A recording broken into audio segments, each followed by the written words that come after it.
안녕하세요, 트래블티브. 오늘은 중국에 일시킨 프랑스가 울면서 다급하게 한국을 찾은 이유라는 주제로 이야기해보겠습니다. 2년 전 중국은 한국을 제치고 프랑스에 엄청난 딜을 따냈습니다. 당시 한국은 승리를 자신했었는데 뜻밖의 프랑스가 중국 손을 들어줘서 당혹감을 감출 수 없었는데요. 바로 세계 3대 해운사인 프랑스 CMA CGM이 세계 최대 규모의 컨테이너선을 발주한 것입니다. 당시 1조 6천억 원의 규모의 선박이었으며 국내 조선 3사가 모두 참여할 정도로 열기가 뜨거웠습니다. 그중 CMA CGM과 단독 거래를 하던 현대중공업이 수주를 따낼 것으로 전문가들은 예상했었습니다만 막판에 중국은 10% 내외의 저렴한 가격을 제시해 프랑스로부터 거래를 따내게 된 것입니다. 이렇게 단가를 낮출 수 있었던 것은 중국 정부가 막대한 보조금을 지원해줬기 때문에 가능했습니다. 당시 중국에 밀린 것도 안 좋았지만 그들이 대형 LNG 추진 컨테이너선을 만드는 자체도 좋을 게 없었습니다.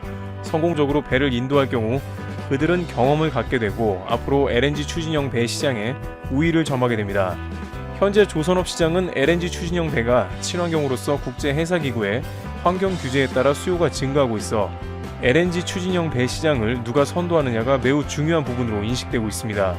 따라서 프랑스 수주권 실패로 한국이 당황하는 사이에 중국은 기술 누적 및 시장 확대 등 절호의 기회가 온 것입니다.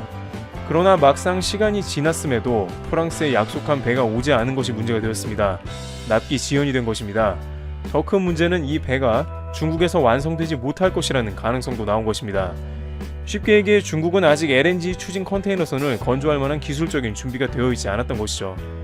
그 사이에 업계의 소문은 빨리 퍼졌는지 그리스의 큰손들은 아예 한국 회사하고만 LNG선 건조를 타진 중입니다. 그리스 선사 캐피털 마린타임으로부터 LNG 연료 추진 초대형 원유 운반선 14척을 수주할 가능성이 제기된 것이죠. 지난달 건조 의향서를 체결했으며 총 계약 규모는 15억 달러에 이르는 것으로 전해졌습니다. 한편 프랑스가 중국 CSSC에 맡긴 LNG 컨테이너선은 중국에서 건조를 멈추고 한국 조선소로 넘어오게 될 것으로 전망이 나오고 있습니다. 중국에서는 완성이 불가능하자 다급하게 한국이 호출되어 그 일을 마무리한다는 것입니다. 프랑스 선사는 10% 낮은 가격이라고 중국 CSSC를 택했으나 결국 두 차례의 납기 지연으로 인한 손해와 다시 한국에 배를 맡기는 것에 대한 비용까지 고려한다면 큰 타격을 입을 수밖에 없는 것입니다. 업계에서는 중국 조선업 현실을 안다면 애초에 발주를 한 자체가 모험이라고 지적하고 있습니다. 한편 한국은 내년에 3대 대형 LNG 프로젝트가 계획되어 약 100척의 LNG 운반선 발주가 이루어질 것으로 기대됩니다. 트래블튜브 여기서 마치겠습니다.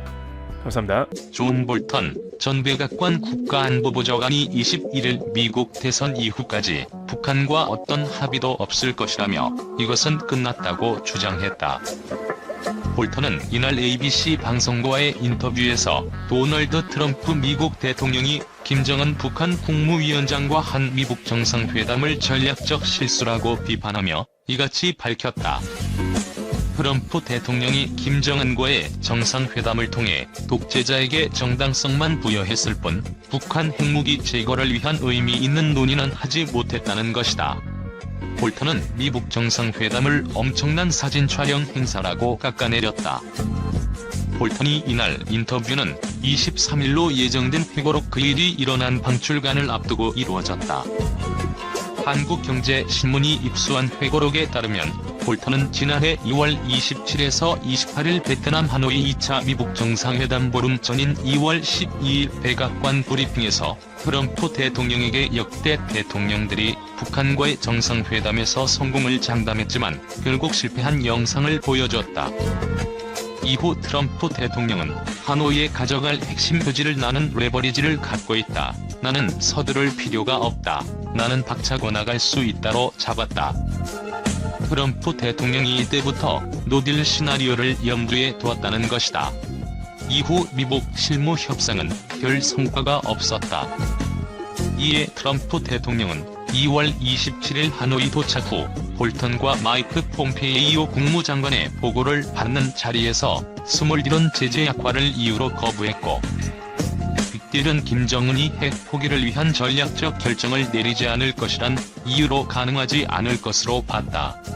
결국 협상장을 걸어나간다는 생각이 유력한 대안으로 떠올랐다고 볼턴은 회고록에 적었다. 김정은은 27일 트럼프 대통령과의 만찬에서부터 28일 정상회담까지 영변 핵시설을 폐기하는 조건으로 2016년 이후 모든 유엔 대북 제재를 해제하는 단 한 가지 방안만 고수했다.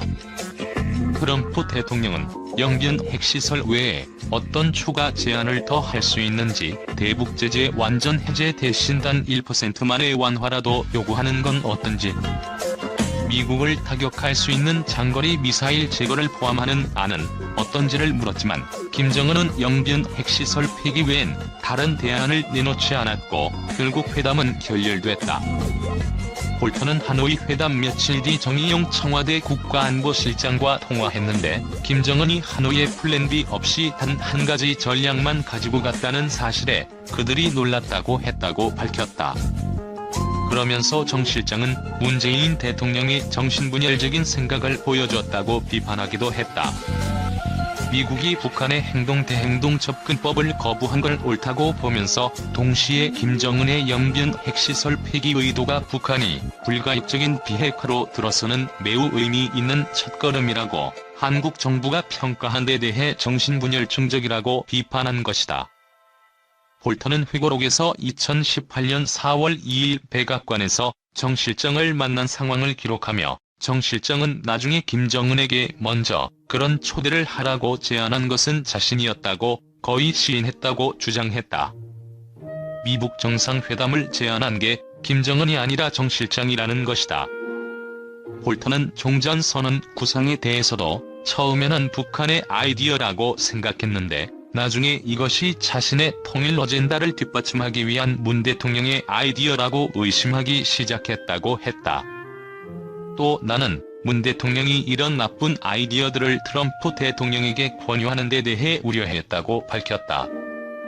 존 볼턴 전 백악관 국가안보보좌관 회고록이 발간 전부터 엄청난 파장을 일으키고 있는 가운데 한반도 문제를 대하는 일본의 태도도 주목받고 있다. 23일 발간 예정인 회고록 그것이 일어난 방에서 볼턴 보좌관은 지난 2018년 6월 싱가포르 북미 정상회담 준비 과정을 설명하면서 일본이 미국과 북한의 종전에 대해 달가워하지 않았다고 주장했다. 볼턴 전 보좌관은 회담 일주일 전 트럼프 대통령과 오찬을 했다면서 당시 트럼프 대통령은 한국 전쟁을 자신이 끝냈다고 말할 수 있는 기대감에 들떠 있었지만 자신이 보기에 이는 나쁜 소식이었다고 평가했다. 그는 트럼프 대통령이 종전선언을 언론 홍보용 이벤트로 여겼으며 국제관계에 미칠 파장에 대해서는 제대로 알지 못했다고 주장했다. 이런 상황에서 아베 신조 일본 총리가 캐나다 열리는 주요 7개국 정상회의 참석길에 미국에 들렀으며 이 자리에서 트럼프 대통령에게 북미 종전선언은 미국이 너무 많이 양보하는 것이라는 의견을 전달했다고 회고록은 밝혔다. 볼턴 전 보좌관은 트럼프 대통령과 아베 총리가 북한을 주제로 좋은 대화를 나눴다고 평가하면서 아베 총리가 적당한 때에 나섰다고 지적했다. 결국 김정은 북한 국무위원장과 트럼프 대통령이 싱가포르에서 서명한 6월 12일 북미 정상회담 공동성명에는 종전선언은 포함되지 않았다.